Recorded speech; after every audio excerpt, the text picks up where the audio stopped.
فشل حراس السفيرة الإسرائيلية في زامبيا عفرة فرحي في منع سرقتها علنا وسقوطها مصابة في أحد شوارع العاصمة لوساكا، حسب ما أفاد موقع تايمز في إسرائيل اليوم الأحد.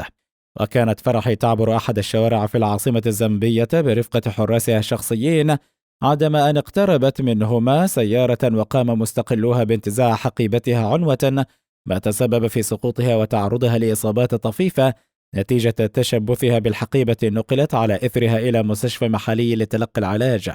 وقدمت فرحي أوراق اعتمادها إلى وزير خارجية زامبيا ستانلي كاكوبو في تشرين الأول أكتوبر 2021.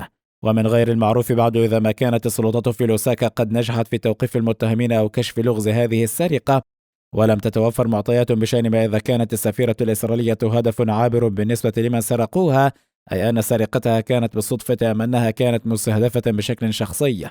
الموقع أشار إلى أن الحراس الشخصيين للسفيرة الإسرائيلية لم يتمكنوا من منع السرقة، وأنها نقلت إلى مستشفى محلي قبل أن تواصل اجتماعاتها المقررة مع المسؤولين المحليين. وأصدرت فرحي بعدها بيانا جاء فيها أنه على الرغم من أن مثل هذا النوع من الحوادث يمكن أن يقع في أي مكان، إلا أن زامبيا تعد بلدا آمنا ومسالما للغاية، مضيفة أن زامبيا واحدة من أصدقاء إسرائيل المقربين. وزير الخارجية الزامبية ستانلي كاكوبو أجرى اتصالا هاتفيا بالسفيرة الإسرائيلية وأعرب عن دعمه لها، كما حذا حذوه أحد مستشاري رئيسها كياندي هشيليما. ونقل موقع تايمز في إسرائيل عن وزير الخارجية الإسرائيلية إلى كوهين أن ما تعرضت له فرحي يعد نوعا من أنواع المخاطر التي يتعرض لها الموظفون الدبلوماسيون.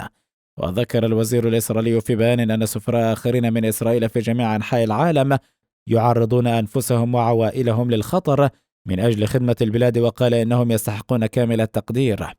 وفرحي هي سفيرة متجولة تقوم بمهمات دبلوماسية في عدد من الدول، وتعد سفيرة لإسرائيل أيضا لدى كل من زيمبابوي وبوتسوانا، ومن المقرر أن تعود إلى إسرائيل خلال الأيام المقبلة حسب ما أفاد الموقع.